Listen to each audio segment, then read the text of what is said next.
Bago po natin simulan, nagpapasalamat ako sa mga patuloy ninyong suporta sa ating channel.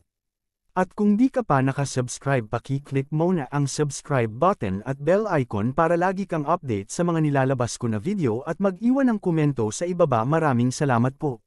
Sa pagpapatuloy, sinabi ng isa na sa palagay ba niya ang Heavenly Sword Sect ay maliit lang na sect. Sinabihan naman siya ng isa na sandali lang. At meron daw malakas na pandaraya. Sinabi naman ng isa na hindi ba niya iniisip kung gaano kabuzzer ang body refinement stage upang harapin sila. Dapat may kinalaman ito sa courtyard. Sinabi naman ng isa na inaasahan na niya ito sa kanyang senior brother na si Wang at dapat hindi siya kumilos ng padalos-dalos. Iniisip naman ni Ye Sheng na ang pagkukunwaring samobra ay naging dahilan para hindi sila maintindihan. Sinabi pa ni Ye Sheng na nakakatamad. Lahat kayo ay nagsasalita tungkol sa pagiging isang matuwid na hanay, ngunit sa huli ay wala kang lakas ng loob na pumasa sa puting linya. Sinabihan ni Ye Sheng ang kanyang junior sister ang Saintness na, huwag kang mag-alala, grupo lang sila ng mahiyain na mahihina, dadalhin ka ng senior brother sa pamamalagi mo. Wika naman ng sister na tila naguguluhan. At tila nagngangalit na ang ngipin ni senior brother Wang sa mga narinig. Inutusan niya ang lahat na maghanda sa formation. Sino ka para insultuhan ang Heavenly Sword Sect? Mamatay ka, wika ni Wang at makikita na sabay-sabay sila naglalabas ng mga kagamitan na kapangyarihan. At tila ipinag-iisa nila ang kanilang kapangyarihan sa espada ng kanilang senior na si Wang. At sila ay umatake habang nakatalikod si Ye Sheng at Qing Xuan. Sinabihan naman ni Qing Xuan si Ye Sheng na umiwas. Sinabi pa niya na ito ay ang pinakamalakas na array formation ng Heavenly Sword Sect, ang Heavenly Splitting Sword. At bigla sinabi ni Mr. Wag na walang mangyayari. Ang bastardo na yon ay nakikipaglaro sa atin. Mamatay ka, wika ni Wang habang pasugad. Sinabi naman ni Ye Sheng na, hindi ba't sinabi ko na sa inyo? At habang nakatalikod, at papalapit na ang pag-atake sa kanya mula sa likuran. Sinabi pa ni Ye Sheng na kung lalagpas sila sa puting linya, ay maghanda kayo sa kahihinatnan. At tila na walang bisa ang kanilang pag-atake. At sila ay sumambulat paatras at si Ye Sheng ay nakatalikod peren. At labha naman ito ikinagulat ni Qing Xuan. At si Wang ay napasukan ng dugo dahil sa pinsala na kanyang natanggap. Anong kapangyarihan, hindi ba't ikaw ay body refinement cultivator lamang? Pagtatanong niya na may pagtataka. At tila takot ang kanyang naramdaman nang makita si Ye Sheng na nakatayo sa kanyang harapan. Iniisip niya na, usap-usapan na immortal, nagagawa nilang itago ang kanilang aura at maghalo. Maaaring ang mga disipulong ito ng sekta ng Changkyong ay nagtatago ng kanyang tunay na lakas. Tinawag niya si Ye Sheng na senior brother na may pagkatakot at sinabing, sinusunod lamang nila ang utos sa kanya kaya maawa siya sa kanila at hayaan na sila makaalis. At bigla inilapit ni Ye Sheng ang kanyang kamay at inakala ni Wang na mamatay na siya. Ngunit bigla niya itong ipinasok sa dibdib ni Wang na tila may kinukuha. Iniisip naman ni Senior Wang na pipigan ni Ye Sheng ang dalawang utong ni Senior Wang habang walang saplot sa harapan ng kanyang mga junior. Sinabi ng isa na, narinig ko na lahat ng lalaking magsasaka ay sekswal na sinalakay ng demonyong yun. Sinabi naman ng isa na, malas talaga yan, sabi nga the higher realm the wider fetishes. Napakaswerte natin at hindi tayo ang maghihirap. At pagkatapos niya ito ma-imagine napatingin siya sa kanyang mga junior na ikinatakot naman nila. Sinabi ni Senior Wang habang nasasarapan. Napatawarin niya ang kanyang mga junior at handa niya ay alay ang kanyang katawan sa kanya. Natila agad naman ito nakabahala kay Ye Sheng. Sinabi naman ni Qing Xuan kay Ye Sheng na senior, totoo ba na ayaw niya sa mga babae at lalaki ang kanyang gusto? At tila si Ye Sheng ay may matalim na titig sa kanya. Walang sino man ang may gusto sa iyong katawan, wika ni Ye Sheng at ito ay kanyang sinuntok. Sinabihan ni Ye Sheng sila na kung gusto nilang mabuhay ay iwan nila ang kanilang mga treasure. At itinuro niya ang isang babae at tinanong kung ano ang nasa kanyang league. Sinabi ng babae na ito ay isang jade pendant na ibinigay sa kanya ng kanyang master at walang anuman na espesyal dito. At hinablat ito ni Ye Sheng sa ikinatakot at ikinabigla ng babae. Ito ay isang protection na talisman na ibinigay ng sect. Ibigay mo sa akin yan. Napanalunan ko ito sa tournament at wala naman itong ibang halaga, wika pa ng babae. Ibigay mo sa akin yan, wika ni Ye Sheng. Muli nagsalita ang babae at sinabing binigay ito ng kanyang namatay na ina. Ang magagawa ko lang ay ingatan ito. At muli isa na naman na babae. Sinabi ni Ye Sheng na magaling siya magtago ng bagay. Ano yan na tinatago mo, ilabas mo na yan. Wika ni Ye Sheng habang ang babae ay tinatakpan ng kanyang malaking dibdib dahil dito niya isinuksok ang kanyang item, ngunit tila walang pakialam si Ye Sheng at si Qing Xuan ay inaawat na si Ye Sheng. Umiiyak silang lahat at sinabing senior wala na silang iba pang may lalabas at bigla ikinumpas ni Ye Sheng ang kanyang kamay at sinabing tutuperin niya ang kanyang sinabi at naumalis na sila. At pinalipad ni Ye Sheng silang lahat na walang nang nagawa pa. Ngayon tulungan mo ako ay hiwalay ang mga magagandang item, wika ni Ye Sheng. Makikita ang mga short t-shirt at underwear na nagliliparan pa sa ere. Habang si Qing Xuan naman ay parang na-war shock sa nangyari. Sinabi niya na ang kanyang senior na si Ye Sheng ay totoong kakaibang tao. At si Ye Sheng pinagmamasdan niya ang mga kagamitan na nakuha niya. Iniisip ni Ye Sheng na, wala man lang akong alam na kakilala. Bakit may ipapadala sila? Sinabi naman ni Qing Xuan na senior brother, kung hindi dahil sa iyo, ako ay nahuli at ibinalik, at natakot ako sa aking buhay. Hindi ko alam kung paano magpasalamat sa iyo. Kung meron ka man gusto na kahit ano sabihin mo sa akin, gagawin ko ang lahat ng makakaya ko, wika pa ni Qing Xuan. Oh, talaga ba? Sakto, sabihin mo sa akin kung paano ko magagamit ang mga treasure, wika ni Ye Sheng. At ito ay tila hindi naman naintindihan ni Qing Xuan. Ikaw ay bago lamang sa sect, bilang yung senior brother kailangan ko ang iyong mga kakayahan ng pagkaunawa. Da mga ganitong treasure, ito ay isa sa mga pagsusulit, wika ni Ye Sheng. At ipinakita ni Ye Sheng ang isang bagay parang isang ginseng at itinanong kung alam ba ni Qing Xuan ito. Sinabi na mob ni Qing Xuan na, ito ay Huangqi Essence, ito ay magpapaganda sa iyong kalusugan at ay improved ang iyong Qi technique. Okay, wika ni Ye Sheng at ito ay kanya agad na kinain. Pag-aalala naman, sinabi ni Qing Xuan na, senior brother, kapag direkta mo kinain ng Huangqi Essence, magsasanhi ito ng pagbabago-bago ng iyong qi. At muli sinabi ni Qing Xuan na yan ay Shanxi Ginseng, na makakapag-improve ng iyong spiritual na energy. Nasabi na lang ni Ye Sheng na yummy. At muli na naman, blood qi pill na body refinement cultivator stage, kailangan ng 3 araw upang ma-refine o kaya baka. Ngunit katulad ng nauna, kinain din ito ni Ye Sheng. At isa pa, sinabi ni Qing Xuan na, cloud condensing bead na kayang patatagin ang qi at Mexicans at makakatulong sa pag-recovery. Ngunit katulad ng iba, ito'y kanyang kinain muli.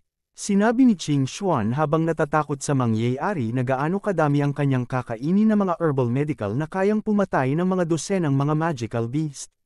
Senior brother, huwag ka magpanik.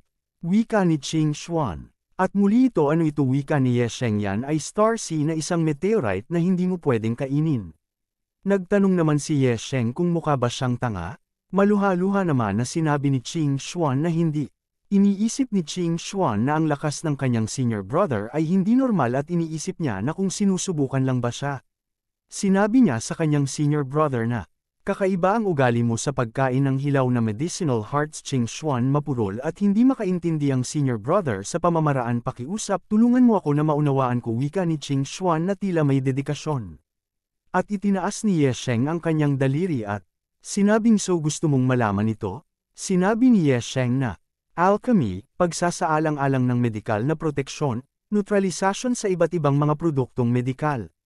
Sinabi naman ni Qing Xuan na, ang mga pamamaraan na yon ay mahirap at magastos. Ang mga taong naglilinang, dapat bigyang pansin ang pagiging simple at kailanawan, at hindi dapat maging palpak. At masayang sinabi ni Qing Xuan na naiintindihan na niya. Naiintindihan mo na, wika naman ni Ye Sheng. Senior brother, gustong gamitin ang paraang ito para sabihin sa akin na ang katotohanan ay simple. At ang lahat ay dapat na masubaybayan pabalik sa pinagmulan nito upang hanapin ang pangunahing layunin. Ang parehong prinsipyo ay nalalapat sa paglilinang, kapag ang isang tao ay may pananaw sa kakanyahan ng paglilinang at naiintindihan ng daw ng langit at lupa, mapapabuti ba nila ang kanilang lakas? Iniisip naman ni Ye Sheng na, ang babaeng ito ay isang saintess na mula sa langit. Nakakakilabot na kapangyarihan ng kanyang utak. Nagpasalamat si Qing Xuan sa paggabay ni Ye Sheng, eksakto ganyan nga. Ngayon ay kailangan ko muna mapag-isa, wika naman ni Ye Sheng. Sinabi pa habang nag-iisa ko, pwede ka muna. Mauna. O nga pala, marunong ka ba magluto, pagtatanong ni Ye Sheng. Pagluluto, wika ni Qing Xuan na may saya sa mga mukha. Ito ba ang huling pagsubok na ibibigay ni senior brother, wika niya. At napunta na sa may kusina, pinagmamasdan ni Qing Xuan ang mga daga na tumatakbo at tila may mga bitbit pa na bag sa kanilang likod. Sinabi ni Qing Xuan na wala ditong mga sangkap. Sinabi ni Qing Xuan na, papaano ko nakalimutan ang mga sangkap para sa final test ni senior brother? Ito ba ay panibaho na naman na entrance exam, wika niya na tila natatakam na sa kanyang iluluto. At mabilis siyang tumakbo palabas at sinabing, senior brother, tatapusin ko kaagad itong pagsubok na ito. Na tila narinig naman ni Ye Sheng. At ito'y napalingon na nagtataka. Sa kagubatan makikita ang mga kakaibang iba't ibang uri na mga magical beast. Buiset, huwag kang tumakbo, wika ni Qing Xuan na tila may hinahabol na isang batang magical beast na tiger. Habang ang batang tigre ay umiiyak at si Qing Xuan na may muka ng walang awa. Saan ka tatakbo? Ikaw ay aking pagkain, wika ni Qing Xuan na tila walang imus sayon. At gumamit ng kasanayan ng batang tigre upang iligtas ang kanyang buhay, ngunit madali lamang itong naiwasan ni Qing Xuan. Gusto mong tumakbo? Wika ni Qing Xuan at naglabas ng espada. At inatake niya ito at ito ay kanyang dinakat. Habang hawak ang batang cute na tigre na walang malay, sinabi ni Qing Xuan na tumatawa na ang kanyang mga sangkap ay nakahanda na at gagamitin niya ang kanyang kakaibang cooking skill upang makagawa ng isang immortal na putahe. Senior sister, wait for it.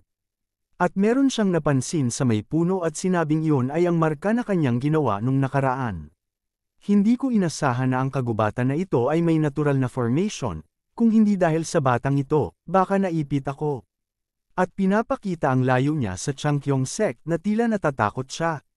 At may mga paa na may matutulis na mga kuko, na isang malaking magical tiger beast na papunta sa isang kuweba, na may dalang gansa, at biglang umungol na napakalakas. At sa loob ng ancestral hall makikita si Ye Sheng na nakaupo na tila nagmameditate. Pagkatapos ma-refine ang katawan nito ay ang transformation ng spirit. Wala akong martial arts, paano ko malalagpasa ang level na ito? Wika niya at tila lahat ng enerhiya sa kanyang paligid ay pumapasok sa kanyang noo. Sa wakas tapos na, wika niya, at ang kapangyarihan ay tumaas at umabot sa mga ulap. Habang si Qing Xuan, napakaganda talaga ng karne ng mga spiritual beast, wika niya. Hindi pa ako nakakakita ng nakakamangha na pang-ingredients, dagdag pa niya. At mapapansin ang mga patak ng kanyang niluto ay kinain ng ipis at tila ito ay nagkaroon ng matipunong katawan. Na may napakalaking espiritual na enerhiya kahit na ang isang ordinaryong tao ay makakapasok sa larangan ng pagpipino ng katawan pagkatapos kumagat. Habang naglalakad, sinabi ni Qing Xuan na, sa ganitong kasarap na pagkain si senior brother ay masisiyahan. Nang bigla tila nakaramdam siya ng nakakakilabot na enerhiya sa paligid. So ganito pala yun, wika ni Ye Sheng na nag-level up na naman siya ng mas mereng beses. At ang kanyang spiritual transformation realm na pangalawang linya at ang kanyang range ay mahahati sa 19 feet. Iniisip niya na isang hininga lamang upang makapasok sa spiritual formation realm at ang amoy ng putahe na iniluto ni Qing Xuan ay naghugis na kamay na tila may itinituro. At nang tila hindi niya ito pinapansin, isang malakas na sapak sa muka ang kanyang nakamit mula dito. Nayamupi sa kanyang muka. At si Ye Sheng ay tila natuwa dahil sa bango neto. At naglalaway pa. Sinabi pa niya na napakatagal na ng panahon mula nang makaamoy siya ng napakabanggang amoy. Ang pagluluto ng aking junior sister ay napakahusay. At lumabas na si Te Sheng at tinawag si Qing Xuan mula sa malayo at sinabing bakit pa siya nakatayo sa harapan ng pinto at pumasok na siya. Ano ang nasa palayok? Pagtatanong ni Ye Sheng. Hindi maganda, senior brother, wika ni Qing Xuan na tila natatakot. Ang aking divine ay nakasagap ng aura ng halimaw na nasa violet realm at mga bakas sa kabundukan. Masayang sinabi naman ni Ye Sheng na, Violet realm? Okay lang yan, isa lang yun na minion. Kumpara dyan, ipapakita ko sa'yo, senior brother, kung anong masarap na nilagas sa kaldero. At bigla na bitawan ni Qing Xuan ang kaldero na dahil tila may naramdaman siya na kakaiba. Ito pala ay ang domain ni Ye Sheng na kanya pang ipinalawak. At nagawa naman itong mas alo ni Ye Sheng. Masayang sinabi ni Qing Xuan na ang kanyang senior brother ay napakahusay. Kalimutan mo na yon, Tara, na sa loob ng hall at umupo at pag-usapan ito.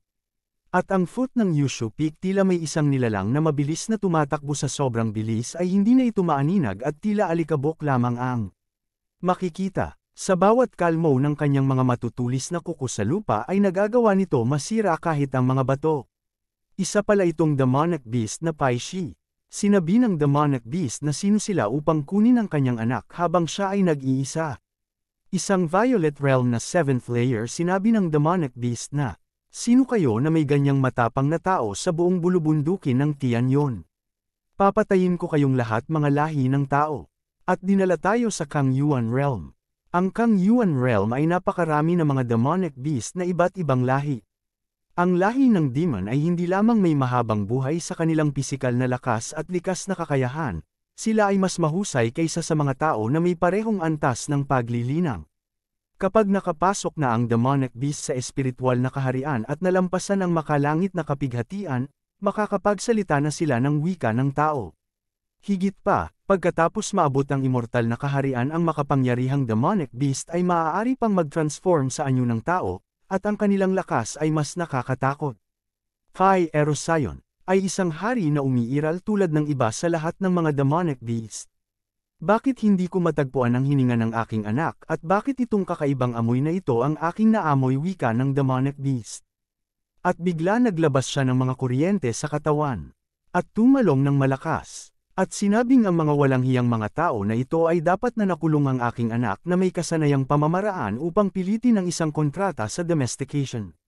At tila ang ulap mga hangin at mga kidlat na parang isang nagbabadyang bagyo. Sinabi ng maliit na demonic beast na, ang hari ng Tianyun Mountain Range nag-usap ang magpakita, meron bang nilalang na walang paningin upang galitin ang nilalang na ito. Ang mga tao na ito ay walang alam upang mabuhay maghintay upang marakamit nila ang galit niya. At ang demonic beast ay magsasigawa ng isang pag-atake. Mga taong nilalang, ibalik ninyo ang aking anak, wika ng demonic beast na narinig nila Ye Sheng. Nalubahang, ay kinatakot naman ni Qing Xuan. At nakita ng demonic beast ang putahe na inihanda ni Qing Xuan at sinabi ng demonic beast na ito ay ang amoy ng kanyang anak. Nagtanong ang demonic beast kung kinain ba nila ang kanyang anak. Ngunit si Ye Sheng tila walang pakialam at pinagmamasdan peren ang putahe. Masayang sinabi ni Ye Sheng sa demonic beast na, dahil iyon ang kaso, wala tayong magagawa, paano ang piraso?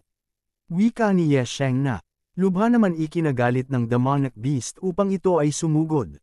Go to hell, wika ng demonic beast habang pasugad kanila Ye Sheng at Qing Xuan.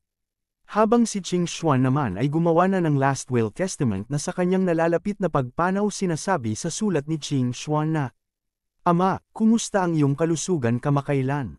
Nagsasanay ba ang mga alagad ng sekta? Kahit na wala si Qing Xuan, namimiss pa rin niya ang lahat sa lahat ng oras, ngunit hindi sinusunod ng langit ang kagustuhan ng mga tao. Si Qing Xuan ay nakagawa ng hindi mapapalitang pagkakamali, at siya ang may kasalanan sa kanyang kasalukuyang pagtatapos. Umaasa din na hindi malulungkot ang Panginoong Ama, at dapat ingatan ng iyong kalusugan ang iyong mapagmahal na anak na hindi matapat na anak na si Fang Qing Xuan. At habang papalapit na ang demonic beast, iniaabot ni Qing Xuan ang papel at sinabing, Senior, pakiusap, pakibigay itong aking suicide note sa aking ama. Junior sister, ano ba ang iyong ginagawa, wika naman ni Ye Sheng. Sinabi naman ng demonic beast habang pasugad na mapahamak na lahi ng tao. Sisirain kita, at bigla lumingon si Ye Sheng na nakangiti sa demonic beast. Na ikinagulat naman ng demonic beast, na dahilan upang huminto sa kanyang pag-atake. Hindi ba kayo natatakot sa akin? Meron bang mali? Pagtatanag sa isip. Samantala si Qing Xuan ay takot peren at sinabing, Senior brother, hindi ko alam na anak pala ito ng halimaw. Ipinatong naman ni Ye Sheng ang kanyang kamay sa ulo ni Qing Xuan at sinabing, maingat mong ginawa itong palayok ng immortal. Lutuin para sa akin, at wala pa akong pagkakataong magpasalamat sa iyo. Bukod sa, ikaw ay miyembro na ng Changkyong sect. Bilang iyong senior brother, bakit ko hahayaan na maghirap ka kahit sa kahit kaunting pinsala? At tila natuwa naman sa narinig si Qing Xuan. Makikita ang kusina na nawasak ng demonic beast at lumabas na si Ye Sheng at sinabing, buntong hininga, Mukhang mangangailangan tayong bumaba muli ng bundok para bumili ng mga gamit sa kusina. Sinabi ng demonic beast kay Ye Sheng na tao cultivators, hinahamon kita na lumabas at labanan ako. Ang antas ng paglilinang ng demonyong hayop ay hindi mababa, at ang mga pandaman nito ay lubhang nakakatakot. Magiging maingat ito kahit na may kaunting posibilidad na magkaroon ng panganib.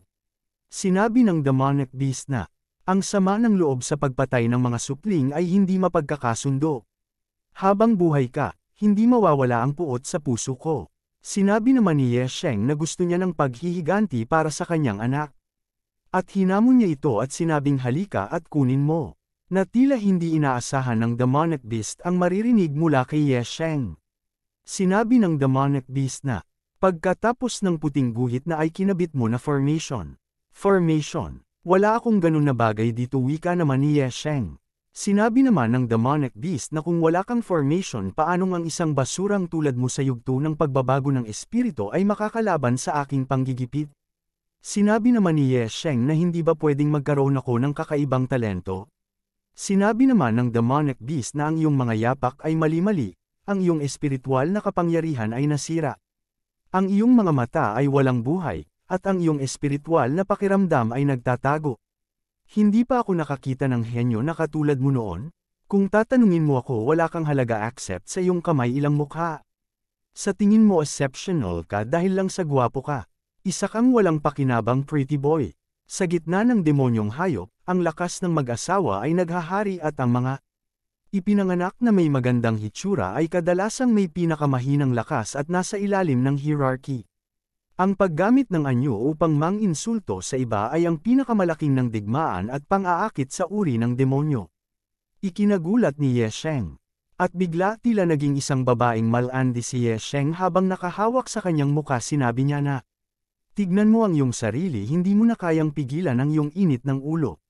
Sa totoo lang ang paggising na may ganitong gwapong mukha ko araw-araw ay isang pahirap. Na ipinagtaka ng demonic beast. Galit na sinabi ng demonic beast na, anong pinagkaiba ng meron magandang itsura sa pagiging walang kwenta? Habang kaming mga demonyo ay maaaring walang likas na talento sa paglilinang na mayroon kayong mga tao, may isip mo ba ang araw-araw na pagsisikap na ginagawa namin upang mapabuti ang aming sarili? Napakasayang mo. At si Ye Sheng nakangiti na pumapalakpak lamang. Sinabi pa ng demonic beast na, kailangan mong mamuhay sa gwapo at kaakit-akit na mukha na ito para sa iyong butas na buhay ay magiging katatawanan ng iyong sariling mga tao. Sinabihan naman ni Ye Sheng si Qing Xuan na gumawa ka ng pinakamataas na kalidad ng tsaa para dito sa Demon Lord. Sinasabi naman sa isip ng demonic beast na, nakakatakot ang lahi ng tao. Naglabas ng upuan si Ye Sheng na ikinagulat ng demonic beast at sinabi ni Ye Sheng na, aking Panginoon, umupo ka dito at mag-usap tayo, makikinig ako sa iyo ng buong araw. Sinasabi naman sa isip ng demonic beast na, sa harap ng ganyang pangungutya, nananatili ka pa ring kalmado. Ito ang binanggit ng ancestor, ang kakaibang pasensya ng sangkatauhan. Sinabi ng demonic beast na natataranta na hindi niya kailangan ng mga walang kamuluhan. Ikaw ba ay isang palihim na daga, sapat na ang loob upang labanan ako? Sinabi naman ni Ye Sheng na masyado ka malakas, bakit hindi ka muna pumasok? Sinabi naman ng demonic beast na anong alam ko, baka may formation dito sa sirang hall. Sinabi naman ni Ye Sheng na, sabi nila, wala, pero hindi ako naniniwala. At bigla nagbago ang ekspresyon ng muka ni Ye Sheng at sinabing, ang isang kaldero ng spiritual beast ay nagpataas sa akin ng aking cultivation higit pa sa mga mahahalagang kayaman at elixir na pinagsama.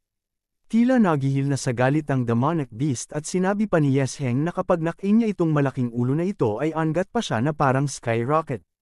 At naay-magi naman ng demonic beast si Ye Sheng at siya ang kanyang hapunan. Sinabi ng demonic beast na kung may lakas siya ng loob ay lumabas siya. Ibinalik naman ni Ye Sheng ang mga salitang binangit ng demonic beast na kung may lakas siya ng loob ay pumasok siya. At nagtatalo sila kung sino ang mauuna. At umupo ang demonic beast at sinabing makinis na kausap. Ang demon race ay pwedeng i-absorb ang essence ng heaven and earth kahit walang pagkain ng 100 taon ay walang problema. Gusto ko makita kung hang saan ang itatagal mo, human. Ipinakita naman ni Ye Sheng ang kaldero na may karne ng kanyang anak at sinabing, okay, ikaw naman. Okay, take your time, wika ni Ye Sheng sabay kuha ng karne. Napakasarap, wika ni Ye Sheng. At ang demonic beast tila nabibigla sa nakikita dahil ito ay ang kanyang anak. Galit na hinampas ng demonic beast ang lupa at sinabing, ikaw tao. Kapag nahuli kita, dudurugin ko ang buto mo at susunugin ko ang iyong kaluluwa. Sorry, ano na nga ba sinabi mo ngayon lang, wika ni Ye Sheng na tapos na kainin ang karne. Bastard, galit na sabi ng demonic beast. Busog na ako ngayon kaya hindi na kita guguluhin pa. Manatili ka dito ngayon, wika pa ni Ye Sheng. Sabay kuha ng aklat, at isang matalim na titig. Ngunit ang demonic beast ay galit na. At bigla pinaidat ni Ye Sheng ang aklat at ang demonic beast ay tumalsik papalayo dahil sa domain. Nagmamadaling umalis ang demonic beast sa takot na ipinagtaka naman ni Ye Sheng at Qing Xuan. At sabay talon sa bangin sinabi ni Qing Xuan na, anong nangyari sa demonic beast na nasa Purple Palace realm na tila natakot kay senior brother? Mula ng Asian time, demonic beast laging may tendency na gumanti sa mga depekto, pero ngayon tumatakas sila, buhay nila ang nakasalalay dito. Tinanong naman ni Qing Xuan ang kanyang senior brother kung ilan pa bang mga tricks ang nakatago sa kanyang mga manggas na hindi pa niya nakikita. Sinabi ni Ye Sheng na napakasama. Kung nahuli ko lang yun, hindi na tayo mamamroblema pa sa ating pagkain sa kalahating taon, wika ni Ye Sheng. Iniisip naman ni Qing Xuan na, Purple Palace Demon Beast, kung hindi direktang kainin, masyadong masayang, kung gagawing tableta, iniisip ko kung gaano kalaki ang kalidad nito. Maaaring ito ang prinsipyo ng dakilang daw ay napakasimple. Sinabi ni Qing Xuan kay Ye Sheng na, ikaw talaga senior brother nakakapag-isip ng ganitong paraan para gabayan at turuan ako. Samantala si Ye Sheng sinabi niya na tila namamroblema na ang bahay ay nasira. Ang silid ng matandang lalaki ay hindi kailangang alagaan, ngunit ang kusina ay maaaring hindi magamit. Humingi naman ng tawad si Qing Xuan at sinabing dahil ita sa kanyang hindi pagpapaalam na mga aksyon. Sinabi naman ni Ye Sheng na ano ba ang kanyang pinagsisasabi, ito ay mga bagay lamang na nasira. Sinabi naman ni Qing Xuan na, may mga material ako dito na ginagamit ko sa pagkampang habang ako naglalakbay, hindi ko alam kung makakabawi ba ito sa pagkalugi ng sekta. At tila napangiti na lang si Ye Sheng. Habang ang demonic beast ay naalala parent si Ye Sheng at sinasabing sa mga oras na iyon ay nakaramdam siya ng pressure na katulad ng mga immortal realm ancestor at hindi ko na napigilan. Hindi matatawaran ang puot ng pagpatay sa sariling anak. Ngunit ang buhay at kamatayan ay paunang itinakda ng galing sa langit. Marahil ang pagkamatay ni Yuner sa pagkakataong ito ay nakatadhana rin sa kanyang kapalaran.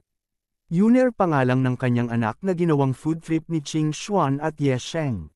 Sinabi pa ng demonic beast na, panigurado, Yuner, dadalhin ko ang iyong mga pagsisisi at mga anak ng isa pang kapatid para sa iyo. At dyan po muna magtatapos. Oo nga pala mga lodi, naabot na po natin ang pinaka-latest na chapter. Kaya maghihintay po muna tayo ng bagong chapter upang masundan ang kwento ni Ye Sheng at Qing Xuan. Maraming salamat po.